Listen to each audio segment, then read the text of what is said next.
দেখো দেখো, এখানে শুধু গোল্ডের বিস্কিট আর বিস্কিটই দেখা যাচ্ছে। তোমরা গত পর্বে দেখেছিলে র্যাম চ্যালেঞ্জে আমি উইন হয়ে ওই গোল্ডেন লেডির হাত থেকে শিনচান পিনচানকে উদ্ধার করে নিয়ে আসি।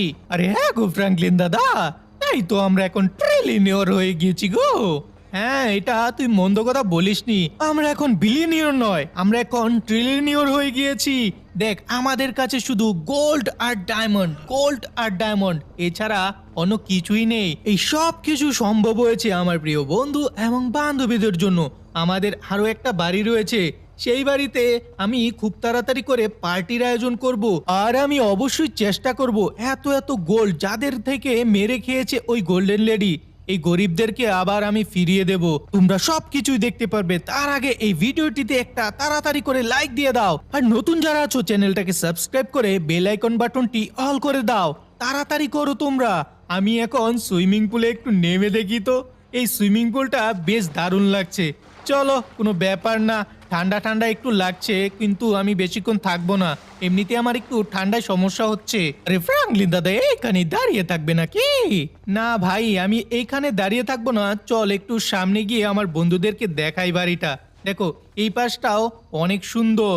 বিশাল বড় এরিয়া নিয়ে এই গোল্ডেন লেডি মানুষের টাকাকে এই বাড়িটা তৈরি করেছে, কিন্তু লাভ কোনো হলো না।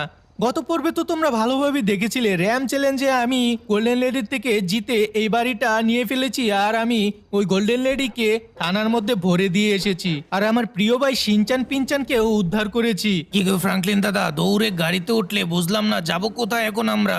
ভাই, এখন যাব আমরা আমাদের আসল বাড়িতে। আরে হ্যাঁ, ওই তো পুরাতন বাড়িটা যে।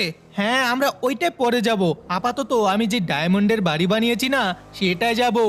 এইটা তো লাক্সারিয়াস গোল্ডেন হাউস, আর ওইটা লাক্সারিয়াস ডায়মন্ড হাউস। ফ্র্যাঙ্কিন দাদা, জানো না ওই গোল্ডেন লেডির বাচ্চাটা আমাদেরকে কত কষ্ট দিয়েছে গো।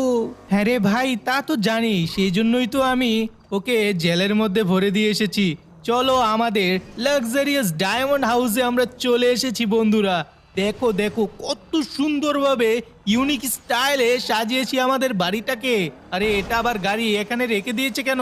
এই সিকিউরিটি গার্ডদের কোনো আক্কেল নেই, এইখানে গাড়িটা রাখতে হলো। ও সরি, আমি তো ভুলে গিয়েছিলাম, আমি তো এই গাড়িটা রেখে গিয়েছিলাম। শুভ সন্ধ্যা স্যার, শুভ সন্ধ্যা। হ্যাঁ হ্যাঁ, শুভ সন্ধ্যা, শুভ সন্ধ্যা। তোমরা একটু গাড়িটা সরিয়ে রাখবে না? আরে স্যার, গাড়ি তো আর সরানোর জায়গাই নেই। তা অবশ্য ঠিক কথা বলেছো। এত গোল্ডেন কার আর এত ডায়মন্ডের কার যে কোথায় রাখবো, দুইটা বাড়িতে একটুও জায়গা হচ্ছে না। আমার ওই বাড়িতেও জায়গা হবে না, কিন্তু আমি একটা বাড়ির উপরে কার শোরুম দিলে কেমন হয়? হ্যাঁ হ্যাঁ, এইটা করলে মন্দ হয় না।